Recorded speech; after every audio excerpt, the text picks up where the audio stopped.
All content provided on this podcast is for informational, entertainment, or educational purposes only and should not be considered professional advice of any kind, including but not limited to legal, medical, financial, exercise, or health related. Listeners are encouraged to consult with a qualified professional before making any decisions based on the content of this podcast. Any reliance you place on such information is strictly at your own risk. By listening to this podcast, you agree that the hosts, guests, producers, and all affiliated parties are not liable for any damages, losses, or injuries resulting from the use or misuse of the information provided. This podcast may occasionally feature discussions on sensitive topics. Listener discretion is advised.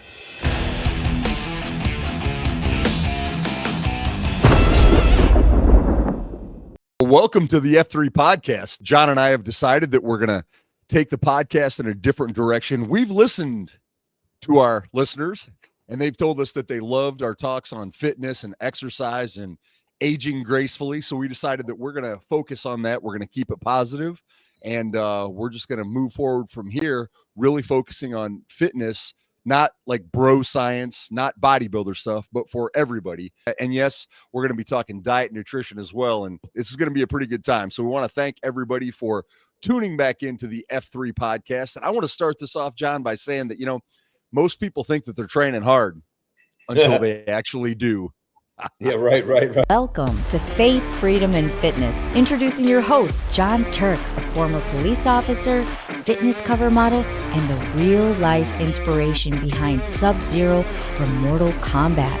He is joined by Michael Wayne Foster, a former school teacher, actor, and model who's graced the covers of over 800 romance novels. Get ready for the F3 podcast. Right off the jump here, who are we? We've talked about this before, but I think that our listeners out there really need to know who we are and why we're talking about fitness. What gives us the qualifications to talk about fitness? Well, I think both of us have a good background as far as experience goes. I have a more traditional education aspect of it, since my formal education is in exercise physiology with a nutrition emphasis. And then probably 30 years of, training people and also having to get certified in quite a few of the industry gold standards, like the ACSM, the American College of Sports Medicine. I was a exercise physiologist in that. You need a degree to get that one. I got National Strength and Conditioning Association, a CSCS qualification, which is Certified Strength and Conditioning Specialist. In order to have that, all the strength and conditioning specialists on athletic teams all are required to have that designation. So I also have experience in bodybuilding. I've won numerous titles, including Collegiate Mr. Illinois.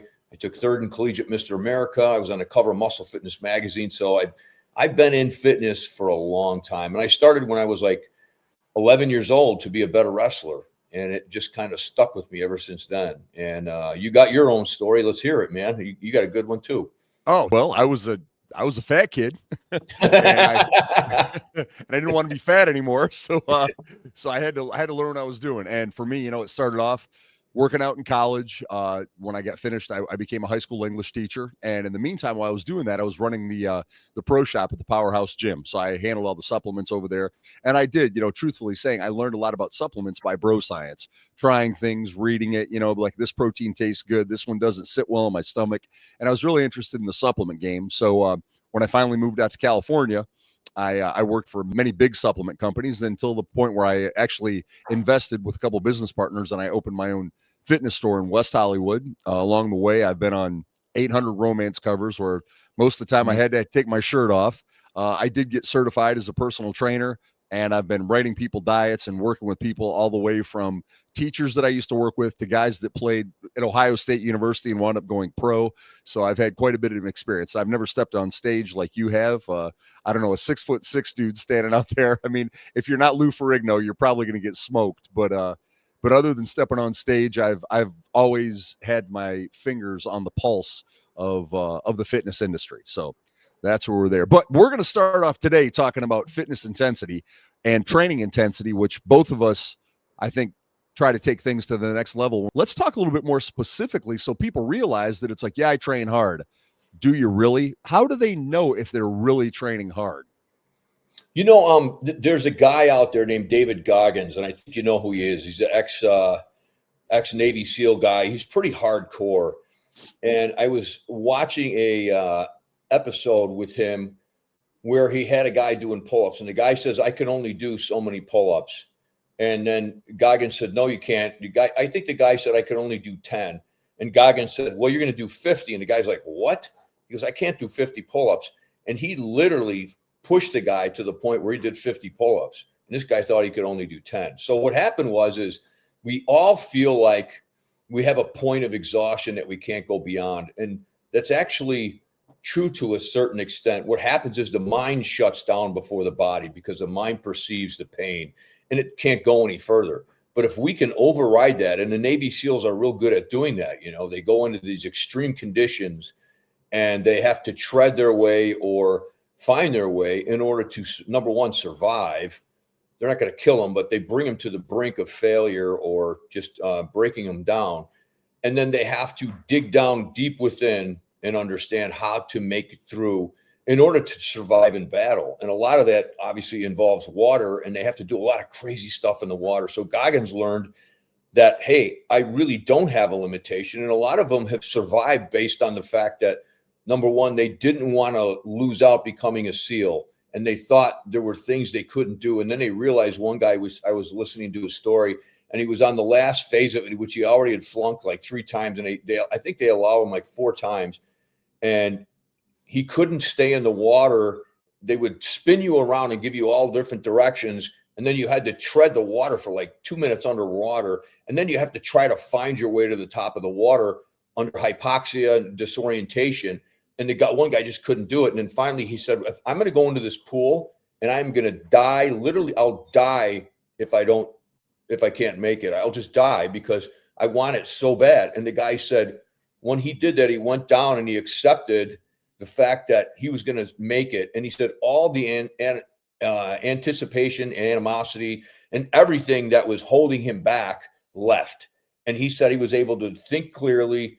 He was able to react clearly. And all the things that got in the way before, he overcame. And he was able to get through it and pass the test when he had failed 3-4 times in the past, miserably failed. So all of us feel we have this ability to only do a certain amount of reps whenever we're working out. And when you look at a lot of the pro bodybuilders, what separates them is, number one, the knowledge of how they flex their muscles. They're really good with muscle awareness. So they know how to flex every muscle in their bicep perfectly, or every muscle in their body perfectly. It's having a really good awareness. And on top of that, having the ability to know how far to push their muscles before there's damage or something goes wrong. So I just really feel like a lot of people go into the gym and they stop well before they're going to get any good hypertrophy or any good gains from the exercise that they're actually doing. When you talked about the Navy SEAL being completely discombobulated which way to go, but just saying, I'm not getting out of this pool, I'm either going to get out of it or die trying. Yeah. It's just that reminded me a little bit. I always got to throw my pop culture references there. Do you know anything about that Dark Knight trilogy that came out? Oh yeah, you were in it. That's right. I forgot.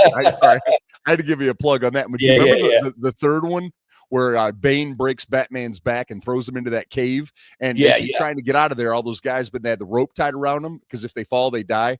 And finally, he's just like, I'm taking the rope off. If I don't get it, I'm going to die. And it's like it took his intensity level and it took his, hyper awareness and mental acuity to the next level, and he winds up, escaping. Yeah. So it's, I totally agree. And I mean, before we get into like, different ways of doing that, I know we were going to talk about like supersets, drop sets, giant sets, all that stuff. I'm just going to say on a personal note, one of the things that I do, and we were talking about this a little bit off camera, where you were mentioning this Munchkin character liking to talk at the gym. I just always like to have a headset like cans, especially, and then pull your hat down and just not talk to anyone when you're doing this stuff. Because, a lot of times I'll go over with like, you mentioned biceps, like a bicep curl. I'll just grab like the 15s or 20, something that is very light to me, and see if I can get a set of 100.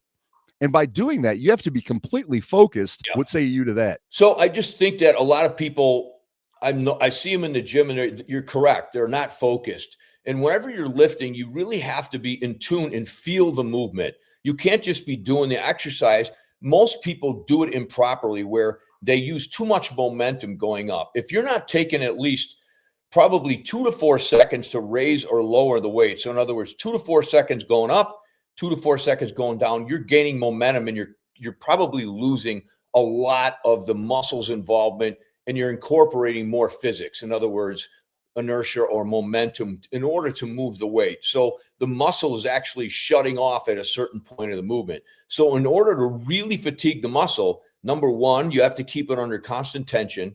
And number two, you have to involve the entire muscle fiber of each muscle that you're working. So for example, another thing you'll see, and I'll just mention this before we move on, but if you watch bodybuilders and their workout, I always looked at them and I say, that form is horrible. How are they so big from that, you know? And then I ended up training at Gold's Gym for a while, and I was talking to a couple of the pro bodybuilders, and I said, you know, I noticed you guys just have this horrible form. And he laughed and he goes, well, the reason we do that, he goes, a lot of guys here incorporate that because it's constant tension, and you really don't need to go all the way up, and you don't nearly need to go all the way down. And the important thing is stretching after you're finished, because it engorges the muscle, stretches it out, and you rest like that. And then once you hold your arms, let's say you're doing biceps, you do the half movement. You don't come all the way up, you don't go all the way down, and you keep that going, and you go slow when you do it. You don't go fast and use your momentum. It's a slow movement in that range. And by doing that, you really engorge the muscle with blood, and you fatigue every single one of your muscle fibers. And by doing that, you maximize the amount of hypertrophy you're going to get from that movement. And that's why it looks like those guys just have crappy form. And I'll watch them doing back pull downs, and it's like this. They're going really short. They're not really doing much, not going all the way up, not going all the way down.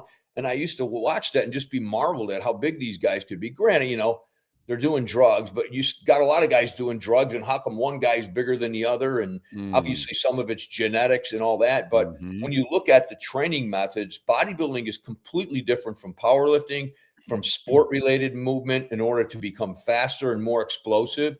So bodybuilding is in a category of its own. And most bodybuilders truly want to be powerlifters and vice versa. So you got a lot of bodybuilders like Ronnie Coleman. Ronnie Coleman was a power lifter too, when you look at what he did. But the thing is Ronnie had so much volume and a lot of heavy weights. And when you combine those two together, you're going to have problems with your joints eventually. And so not only are you getting beat up through your tissues, but your joints are taking a pounding because it's constantly moving under not only repetitiveness, but also compression. And when you have the amount of weight Coleman lifted with the amount of volume he probably did, that's, I believe, why he came up with so many issues with his health and so forth. I don't think many people could do what he did, the amount of lifting he did, the amount of weights he did. When you look at most power lifters, they're doing 1 to 3 reps, and on another day, they're doing 3 to 6 reps, right? And then they switch it up and they have a light day. So even the power lifters aren't lifting that much weight. I know a lot of power lifters my whole life, and they're still strong, and their joints are still decent. So a lot of bodybuilders that did incorporate heavy with the high volume end up screwed up. Jay Cutler was never a heavy guy. If you watch him, 225 is what he'd use. And I was listening to him on a podcast where he said he was with Larry Wheels. Larry Wheels is a phenomenal power lifter. And he would say, hey, you know, if you watch my videos, I never really went much over 225, maybe up to 315. He said, I would just do that short range of motion really slow. And he said, I would feel it, and I would feel my muscles just engorge with blood. And you get more out of it in bodybuilding. But if you're a power lifter, it's actually worse for you. It's kind of like if you want to be a power lifter, you can't run. Same thing with bodybuilding. It's not good to be a runner because you're going to eat up muscle tissue. So we like to say that it's so important when you're lifting to decide what it is your goal is. So for example, if your goal is hypertrophy, you can't do a ton of cardio. You're not. Can you say what hypertrophy is, John, to the people that might not know what that is? Yeah, it's where you take the muscle cell and the muscle cell grows, and you do that through certain lifting styles, and there's different styles of lifting, right? And that's what we're going to go over, the different classifications of adding intensity. There's so many of them. And that's what you have to do when you're a bodybuilder. You can't do the same thing over and over. Bodybuilding is very eclectic. Powerlifting is too, but you still do this. If you're a power lifter, you're going to probably do bench, squat, and deadlift, right? So you got to do those movements. And the difference between a power lifter and a bodybuilder, a power lifter has a skill they're performing. Squat is a skill. Deadlift is a skill. Bench press is a skill. So it's not like you're doing a bodybuilding movement where you're trying to get bigger and bigger. You're going to naturally get bigger as a power lifter doing those movements. But unlike a bodybuilder, a power lifter focuses on those movements because you're trying to develop a skill. And when you get better at a skill, you get better neurologically through the skill. So in other words, if you do bench press all the time, you don't have to worry about the way in which you're going to move your arms and your elbows in, or how you're going to carry the weight on an arc, or how hard you're going to grip the bar. I mean, there's so much to strength. One of the little note here that's really interesting in powerlifting or anything you're doing, the level of your grip is the most important thing, because if you don't squeeze a bar enough, you won't transfer your muscle force through the movement. So whenever you're doing anything, this is really a good thing to keep in mind. You have to squeeze the crap out of the bar. So in other words, if I'm curling, I have to squeeze that bar the whole time as hard as I can. And that's for powerlifting, because you will not be able to transfer your power in the movement through the bar and through your muscles. Now, if you're a bodybuilder, you don't have to think about that too much, because you want to fatigue the muscle, and you don't necessarily want to lift heavier and heavier weights. You want to fatigue it through repetition and through different exercises used over the course of your workout. So that was a long example. No, that's good. I was just thinking of a couple things, like you're talking about how much heavy weight Ronnie Coleman lifted. I was going to say, John, I don't know, man. Every time I checked in with Ronnie, he was saying lightweight, baby. Yeah. And then the other thing too is that I think everybody out there that might not know what's, exactly what's going on here between powerlifting and bodybuilding, another huge aspect of that we will cover in future podcasts is diet.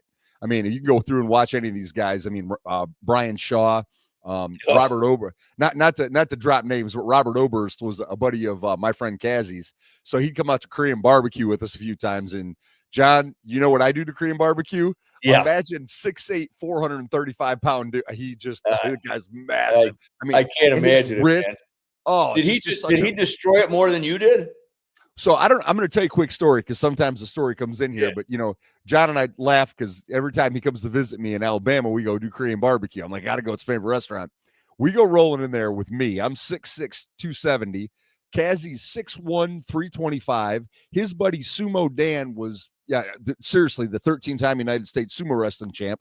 That guy was like 5'11" and went 420 something. Wow. Robert Oberst walks in there, and then we had two other guys that were about 300 pounds. We all rolled in with my wife. She literally, I kid you not, halfway through, she got up, went out to the car, and was like, I'm going to go take a nap, because we're just sitting there. We weren't stopping. I mean, so yeah.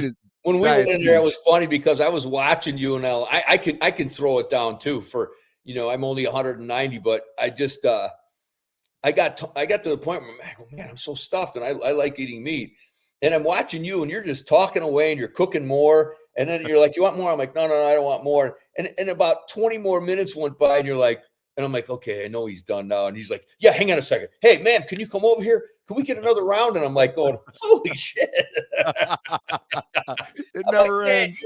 You could put it away, dude. Oh man, I'm telling you, when it comes to red meat, man, I got a problem. But and the funny thing is, going back to that, taking that diet with, you were mentioning about, the bodybuilding movements. When I did gain most of my size, I was doing exactly what you're talking about. But in between sets, you mentioned that stretching, and I was doing some reading on. I always call it fascia, some call it fascia, whatever it is.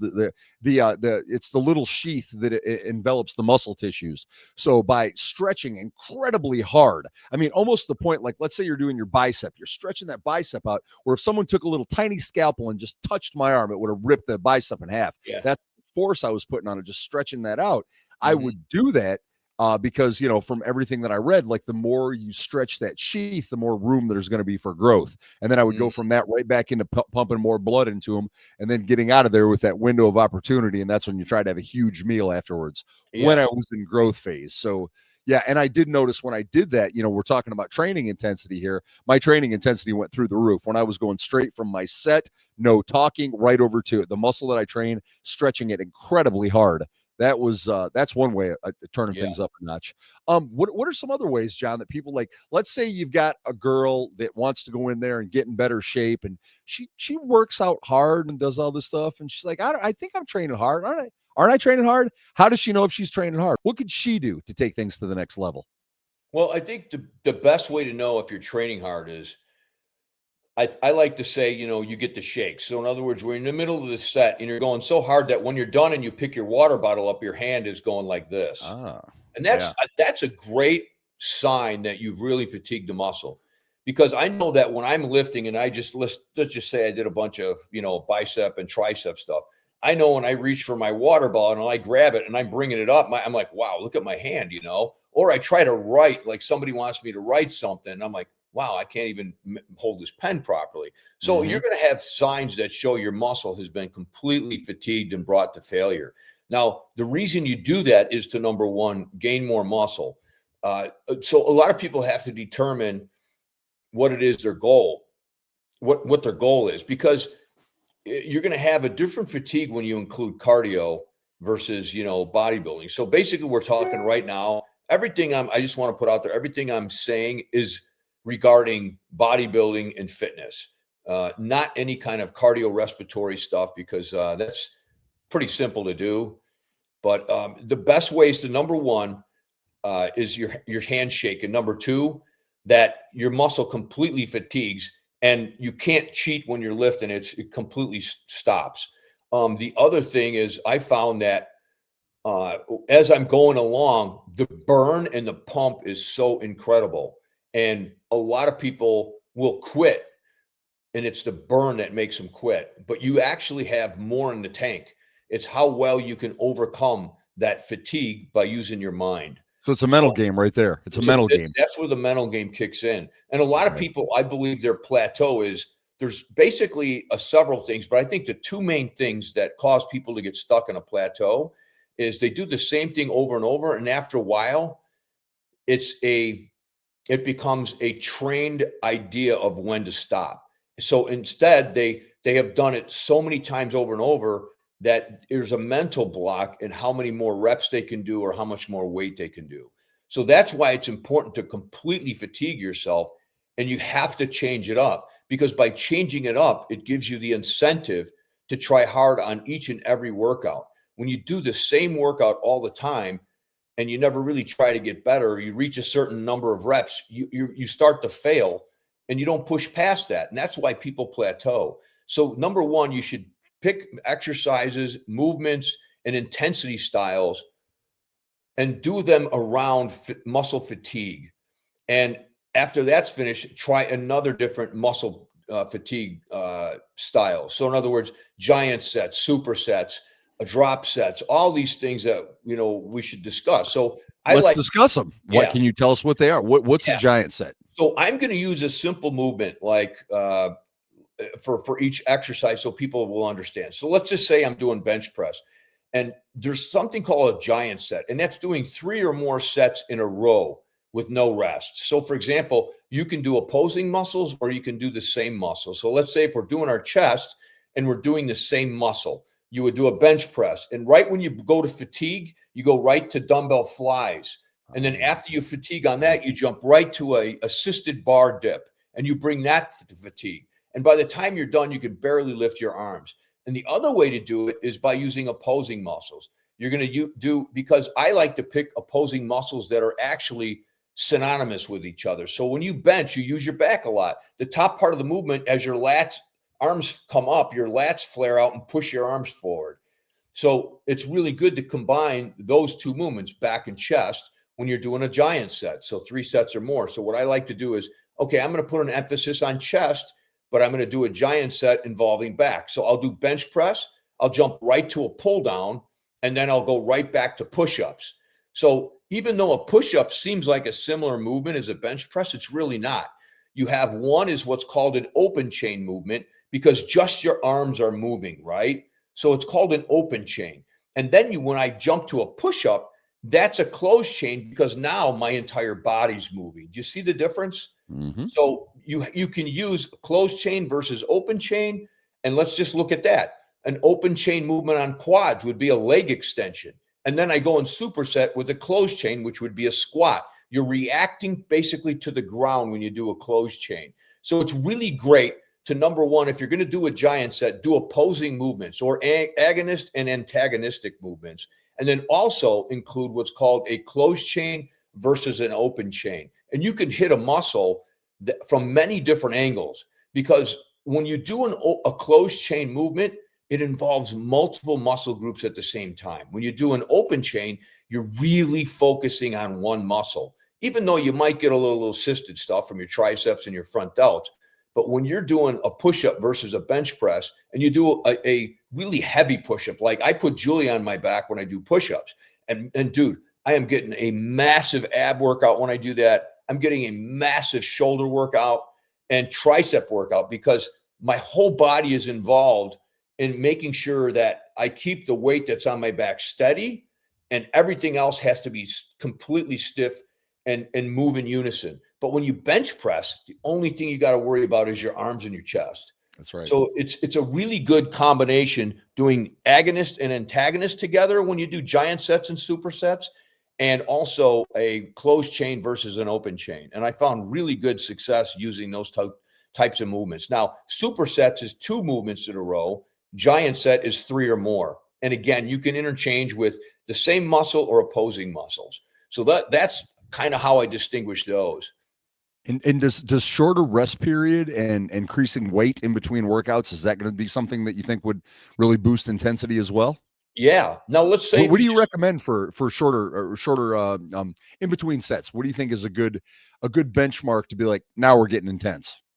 so if you want to increase hypertrophy and muscle stimulation for bodybuilding, you want to use, in general, shorter rest periods, because you really are, it's all about shoving as much blood into the muscle that you can. So what I like to do is I like to do a lot of giant sets of the same muscle. So for example, what I'll do for a giant set is I'll take my biceps, right? My first 3 sets, I'll do giant sets of opposing muscles. And then the last set, I'll do a giant set of all the same muscle. So say, for example, I'm doing for my upper body, I'm doing chest, shoulders, and back together, right? So I'll do a push-up, and then I'll do a side lateral, and then I'll do an undergrip pull down. And I'll do those 3 in a row for 3 sets. And then my last one, I'll do 3 sets of a chest exercise all in a row, 3 sets of a back exercise all in a row, and 3 sets of a shoulder exercise. So my last round, let's say I'm doing side raises. In the first 3 rounds, I did the 3 exercises: push-ups, side raise, and pull downs, right? Well, my 4th set is going to be actually 3 sets, because I'm doing 3 sets in a row for my shoulders. And what I'm going to do is I'm going to incorporate side raises first, and then I'm going to throw in dumbbell overhead press, and then I'm going to throw in a front raise or an overhead front raise like this for the middle, upper traps, and back. So that, you see what I did is I took one exercise, did 3 sets of it in a giant set with 2 other body parts. And then my last one is a giant set of 3 exercises for 1 body part. And then I do the next thing. Do you see what I'm saying? So that would be 9. Technically, that'd be 9 sets, because then you're going to have to hit your chest, shoulders, and gotcha. Yeah. So the last round, the 4th round, I'm doing 9 sets in 1 round. Wow. Do you see what I mean? And it's hard, dude. Oh, I know it is, but let me ask you this: how many sets do you think you need per body part to achieve hypertrophy? So it all comes down to volume. So nobody really knows how many is going to work. I think the main thing you got to focus on is, a lot of people get results out of 3 to 4 sets of, like, I think the sweet spot for reps is 10 reps. I think you're going to get good strength, and you're going to get good muscle hypertrophy out of it. I think lower than that, the lower you go, you're going more towards strength, especially if you go 6 and under, it's going to be more strength. A lot of people will say, there's a program called 5x5, which I think is an excellent program for any beginner to do. It's real simple to do, and it's just gangbusters for growth and strength. And I just think that everybody, you can look it up on the internet. It's been around forever. There was a guy named Bill Pearl that started it back in the day, and he's the one who founded that. And he was actually Arnold's mentor. Arnold loved him, and he's the one who came up with it. And guys, it's still been around since eons. It's one of the few programs that has not been forgotten. In fact, there's quite a few people that have entire systems built around the 5x5. So I think that's it. But when you look at sheer, like, well, how many do I need to do? Everybody is different. You got to figure out where you get your maximum gains from. And that's why it's important to keep records of everything you do. So whenever you're working out, right when you first start, write out how many sets you did, how much weight you did. And if you're not making progress, you're either not putting enough intensity in it, or you're not doing enough. Or the third thing is, if you are doing enough, you could be overtraining. Right. So that's the other aspect of it. Well, can you speak to the whole 10 rep? Like, I know I listen to Jay Cutler as well. He's always talking about 12 reps. I mean, people say 8 reps. There's, pretty much, I'd say when you start getting into, when I say bodybuilding, doesn't mean just standing on stage. If trying to, develop a musculature, you kind of need to be anything over 6 reps, where it seems like 5 and below is more power lifter. Am I wrong? Yeah, I agree with you. I agree with you. Some people will say 5 and above is bodybuilding, and I think 6 and above you're getting into bodybuilding. Yes. I think 5 and below is powerlifting. Now, here's the thing I'll say. The reason why a lot of people will have different opinions on the amount of reps to do for size versus strength is because the cadence is different. For me, I look at the reps that you're going to do, taking at least 3 seconds up or 3 seconds down, 10 reps is ideal because you're taking out momentum. And a lot of guys can do more. Oh, I need 15 reps. Well, you're doing it because you're moving too fast. Therefore, you need more reps to fatigue the muscle because you're using momentum. So my whole point is, in order to really fatigue the muscle and get the best benefit, 10 reps at a 3 second up, 3 second down. And you'll see you really will start to feel that. And I'll tell you something else about the 3 rep or 3 second rep. What's really important that a lot of bodybuilders end up having, as well as power lifters, is tendinitis. And after a while, when you're doing so much reps to get hypertrophy, you start to develop this tendinitis. And it can get to the point where it gets so bad, a lot of guys have to quit training certain body parts. The great thing about doing slow reps where you don't allow any momentum in the picture is you train the tendons too. And the tendons are really important because it's the connection of the muscle to the bone. So if you're moving too fast, number one, you're putting way too much stress on the tendon, and the tendon will overload, especially when you're doing a ton of reps.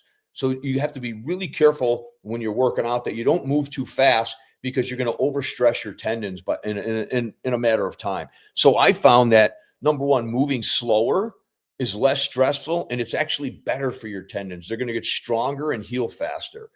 And studies have proven that. So I just feel like slowing it down and keeping it about failure around 10 reps is the best way to go. So what I do is, my typical program that I've used forever, I just change my exercises, but I have a heavy, I have a super light, and then I have a moderate day. And then I'll go back and do that movement. So in other words, let's say I'm bench pressing, right? I'll have a heavy bench press day where I do, to me, 10 reps is heavy with my slow cadence. So I'll do my 10 rep. And if I get on my last set, I'll do, for my first 3 sets, I'll do 10 reps, even though I could do more. But on my last set, if I'm able to get 13 reps, I add 2.5 pounds on each side.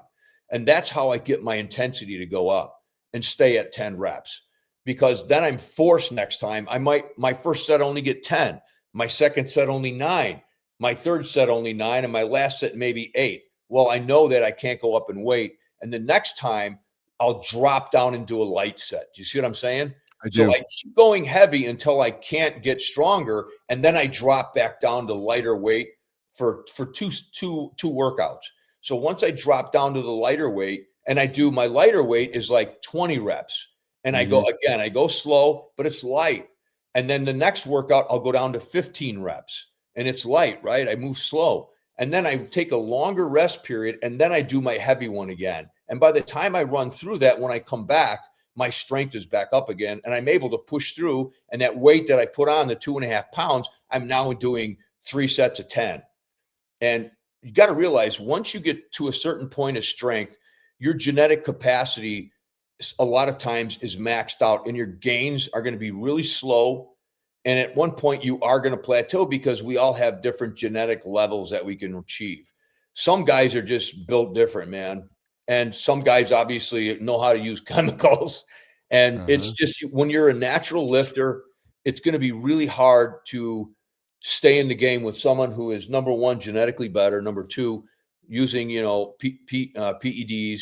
So don't get frustrated. Just always do the best you can do and what's best for your genetics. But what I want to do right now, John, is this. I'm going to throw a couple rapid fire Q&As on you, and let's see if under a minute you can answer these. All right?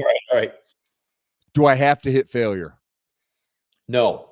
It all depends on whether or not you're on your last set or not. So what I'll do is, sometimes I won't go to failure. And the failure days I don't do are on the lighter days. I don't go to failure. I go about 90%. I never go to forced reps. I used to do that. You overtrain real easy doing that. How do I stay intense when I'm training alone? So the biggest thing with training alone is, I found, you have to be your own motivator. And I literally talk to myself, and I talk to myself throughout the day. And Julia will often say to me, "Who are you talking to?" And I go, "I'm talking to myself." She goes, "Why?" "Because I'm trying to push myself and motivate myself along." And that's just in everyday life and things I'm doing. And then when I'm in the gym, I literally talk to myself like I'm my own training partner. And you have to do that. And what I always try to do, there's a phrase known in bodybuilding that pain is weakness leaving the body. So whenever I feel the pain, I always go, that's what I want, because that's the weakness and I want it to leave. And I keep chasing that pain. You have to chase the pain, but you have to do it smart at the same time. That makes sense. And then here's a little tip from Iron Mike's Kitchen. When you're done training, John, agree or disagree, that's probably the best time of the day to have a very fast absorbing protein. And, when it comes to post-workout, I've always thought that whey protein, creatine, maybe half a banana in there would probably be your best bet. Yeah, I agree with you. But the only thing I would add to that is, I wouldn't do it within a half an hour after your workout. And the reason why is because when you're working out, the sugar in your system is being depleted. And when that starts to happen, your body is then, when you're done, you've depleted your glycogen, right? Through the lifting that you've done. And what happens is your body then starts to secrete growth hormone. Growth hormone. I knew you were going to go with growth. Yep. Yeah. Absolutely. And so what happens is, growth hormone won't work in the presence of insulin. Insulin is the master of all hormones, because your brain runs off of it. So the big thing you want to do is, you want to take advantage of that growth hormone while it's in there. So it's going to run through your body, do what it's got to do, repair tissues, and then you feed the muscle after that. You just flipped the window of opportunity script on its head right there, John. It's always like, people always think the minute you're walking outside, heck, you're still in the gym, go over and get a shake right there. So the window of opportunity is not, hey, you need to get a shake right now to be able to grow. It's your opportunity to have a growth hormone secretion take place. Yep. And then that's what you hammer. How long do you think you should wait after a workout? 45 minutes? I say probably safe to say, like, probably 45 minutes to really take advantage of it. But it's important that you don't wait any longer after that, because you really want to start feeding the body, because during that time you're getting a little cleanup too, because it's not getting food. Your body's cleaning up bad proteins, and it's kind of like the autophagy thing, right? So it's really important you don't want your body to start attacking your own muscle, because you've already done that through the whole workout by depleting the glycogen and really tearing your muscles down. So it is really important that at about the 45-minute mark to start getting your food in. And I would start, like you said, probably with a good mix of carbs and proteins together. That's what I would do. Well, then let me give a little tip here straight from my kitchen. Go with a scoop of chocolate protein, maybe one serving of that powdered peanut butter, and a quarter to a half a banana, depending on your carbs. Mix that up with maybe a little bit of 30-calorie low almond milk and some ice, and I bet it tastes pretty awesome. So yeah, absolutely. And then add some creatine in there too. Yeah, one thing I will say is, you have something in your chest called the vagus nerve, and a lot of guys don't even realize this. You have to be really careful after working out, And a lot of you might get something called AFib, and especially if you're an older lifter, because the heart starts to break down as we age. And plus the amount of work we put it through, our hearts are still healthy, but it's still breaking down. So when you drink a cold protein drink with ice in it right after a workout, when your body's still really hot, as it goes down your esophagus, it's going to hit that vagus nerve, and it could send your heart into AFib. And it's happened to me several times. Happens to my wife, Karina, all the time too. If she overeats or has too much of anything, I've seen it happen, and she's out. Yeah. So that goes back to the 45-minute waiting period. You definitely be cooled down by then. Exactly. Enjoy your nice cool shake. Yeah. Good call. Yeah. And even then, when I do drink the shake, Mike, what I'll do is I'll keep it in my mouth for a while to let it warm up a little bit. Because even then, your body's cooled down, but it's still fatigued. And, between the heat and fatigue, a lot of times I think the fatigue has a part of the equation as well. That's causing the AFib when you're fatigued along with the overheating. And that passing over the vagus nerve can really set people off. There's been times, dude, after a workout when I got a cold protein drink before I realized all this, that I took it. And I remember the first time I realized it happened instantaneously. And I go, wow.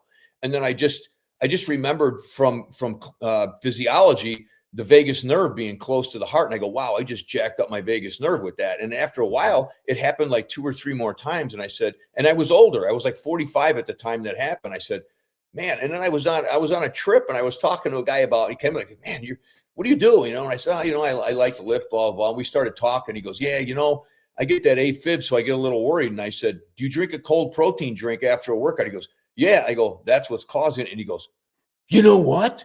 You're absolutely right. I didn't even realize that. So, it's people, there's a lot of things that you have to have really good self-awareness and body control, and be very centered with your soul and your system, because when you are very in tune with your body, you could figure out what's wrong with it really fast. And you'll know instantly, like, okay, there's something wrong here. What did I do different? And, I like to call it the God effect, because I get a vision in my head of what's wrong, and it just pops in my mind. And it's kind of like, I like to throw God on a lot of things, but I just feel like, hey man, don't do that. And he's just dropping a little piece of knowledge in my mind. Right. Well, hey, this is the F3 podcast with faith, freedom, and fitness. Yeah. Or actually, if you think about it, what are the 3, Bill Phillips, all these magazines have been preaching it forever. The 3 tenets of fitness, if we call it fitness 3, mind, body, and spirit. So, yeah. Well, there it is, John. I mean, you don't need more exercises. You just need more effort. Johnny boy, you want to take it away? Yeah, absolutely. Thanks everybody for tuning in to the Faith, Freedom, and Fitness podcast. Remember, stay faithful, stay strong, and stay fit. We'll see you next time.